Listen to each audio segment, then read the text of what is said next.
When conquerors stormed a city, their first target wasn't always the palace or the treasury, it was the library. The wisest knew to erase a people, you must erase their memory. Burn the books, and you burn the soul of a civilization. Armies can be rebuilt, cities can rise again, but a library lost is a wound that never fully heals. Each scroll, each tablet, is a voice from the past. Dreams, discoveries, mistakes, all gone in a puff of smoke. When the great Library of Alexandria burned, we lost more than words, we lost entire worlds of thought. Why destroy knowledge? Because ideas are more dangerous than armies. A sword can kill a person, an idea can topple an empire.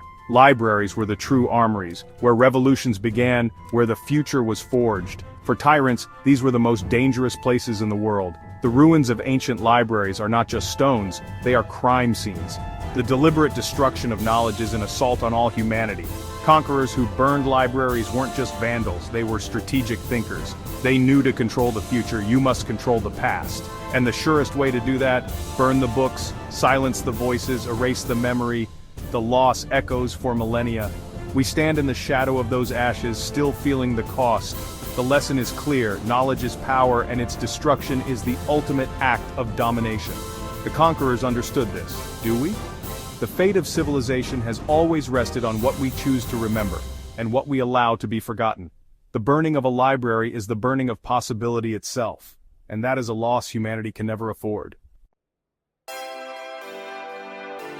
Picture Alexandria, a city of marble and light, the intellectual heart of the ancient world.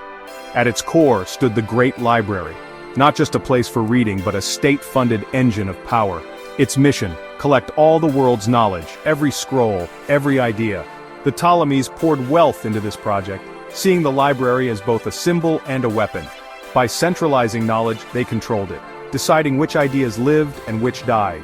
Astronomers mapped the stars, mathematicians shaped geometry, engineers built wonders. This was a weapon system of papyrus and ink, not swords and shields. Scholars from across the world gathered here, debating, experimenting, inventing. Eratosthenes measured the earth, Hero built the first steam engine, centuries ahead of their time. The library was a living laboratory, a top-secret R&D facility for the ancient world. Alexandria became the center of the universe for anyone seeking the latest in science, philosophy, or technology. The Ptolemies wielded immense soft power, attracting the best minds and leveraging their discoveries. The library was not a passive archive, it was an intellectual empire, hungry for more. Its ambition to conquer the world with knowledge, not armies. For Alexandria's rulers, information was the ultimate power. The library's influence shaped the destiny of nations. It was a beacon, and a battleground for the future of civilization. The lessons forged there still echo today. Knowledge, when concentrated, becomes a force that can change the world. The Great Library was proof. Ideas are the sharpest weapons of all, and those who wield them shape history. How did Alexandria amass so much knowledge? Ruthless ingenuity. Every ship docking in Alexandria was searched, not for gold, but for books. Any scroll found was seized, copied by scribes, and the original kept for the library. This was state-sponsored intellectual piracy. Merchants and diplomats had no choice. Their knowledge became Alexandria's property. It was a clear message. All information entering the city belonged to the state. This wasn't just about literature. It was intelligence gathering. A scroll could reveal enemy maps, tactics, or secrets. The library's scribes were also analysts, sifting for strategic advantage. The library became the nerve center of a vast espionage network. This policy demonstrated the Ptolemies' absolute power. Knowledge was a resource to be controlled, like gold or grain. By monopolizing it, Alexandria maintained its edge. The library was not a public service, it was a tool of empire. Every confiscated text was a weapon in the struggle for dominance. The world's intellectual property was vacuumed up for a single dynasty. The message was clear: knowledge is power, and power must be seized.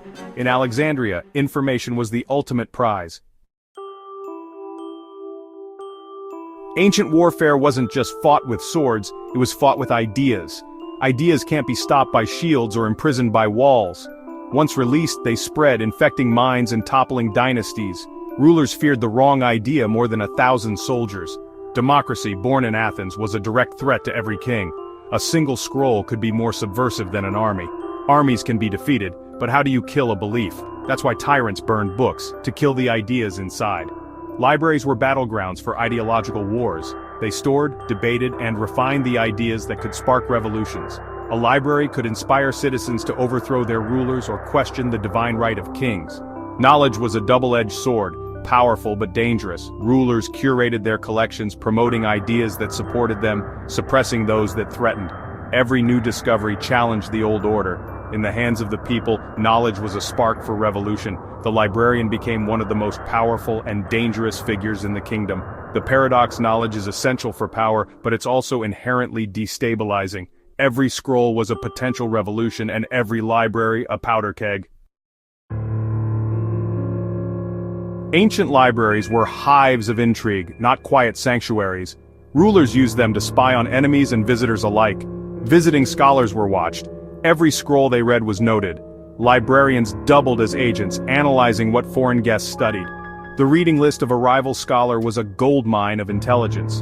The library became a trap. Visitors thought they were learning but were revealing secrets. Reports were compiled for the king, profiling rivals' interests. Disinformation was planted. Fake maps, exaggerated armies, misleading texts. Foreign spies often left with carefully crafted lies. The library was a factory for psychological warfare. Its workshops developed secret military technology, catapults, automata, blueprints for war. Access was tightly controlled. A stolen scroll could shift the balance of power. The real battle for supremacy was fought in the stacks, not on the battlefield. History is shaped by ideas, not just kings and battles. Revolutions begin in the mind, fueled by books and scrolls. Libraries are cradles for revolution where new orders are imagined. A single text can inspire millions or topple empires. Rulers feared subversive scrolls more than armies. Censorship is as old as writing. Control the books, control the people. Agents hunted forbidden texts. Scribes risked death for copying them. But ideas are resilient. A single surviving copy can ignite change. Scientific discoveries could be as revolutionary as political manifestos. Every new idea threatened the established order. The library was a battlefield between control and freedom. Dangerous knowledge made libraries a constant source of anxiety for the powerful. Alexandria wasn't alone. Pergamum in modern Turkey rose to challenge its supremacy. The Attalids built a rival library, sparking a cold war of books. Agents from both sides scoured the world for rare scrolls, poaching scholars and driving up prices. The library was a measure of power and legitimacy. Egypt struck back with economic warfare, cutting off papyrus exports to Pergamum. Pergamum responded with innovation, creating parchment from animal skins. Parchment was stronger, longer-lasting, and reusable. The embargo backfired, giving Pergamum a technological edge. The rivalry drove both libraries to new heights. Knowledge became an arms race. The attempt to cripple a rival only made them stronger. The lesson: suppressing knowledge often leads to greater innovation. In the war of libraries, ideas always find a way. The rivalry between Alexandria and Pergamum escalated into a war over forbidden knowledge. At its heart were the legendary books of the Chaldean Magi, texts said to hold secrets of astrology, alchemy, and power. These weren't just superstitions, they were seen as technologies of control. The kingdom that possessed them could predict attacks, create weapons, and command loyalty. Agents from both sides hunted these scrolls, bribing, stealing, even killing for them. The libraries became vaults of mass destruction, centers of fear and desire. Knowledge became a finite resource to be hoarded and weaponized. The fear that a rival might possess a secret you lacked drove the conflict. Pergamum's library became so feared, its destruction was a strategic goal. Whether burned, looted, or decayed, its story is a warning. When knowledge is weaponized, libraries become battlegrounds. The war for information can last centuries. Ancient information wars aren't relics. They're alive in the digital age. Today, the internet is the world's largest library, but the same battles rage. Governments surveil, censor, and weaponize information, just as the Ptolemies did.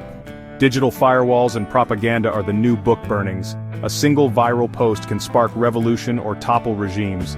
The fear of an informed populace is timeless. Your smartphone holds more knowledge than all the ancient libraries combined. That's staggering power and responsibility. We are all players in this ancient war for information. Will our digital library empower humanity or become a tool of control? The ashes of Alexandria whisper a warning. The choice is ours. What will we choose to remember and what will we allow to be forgotten?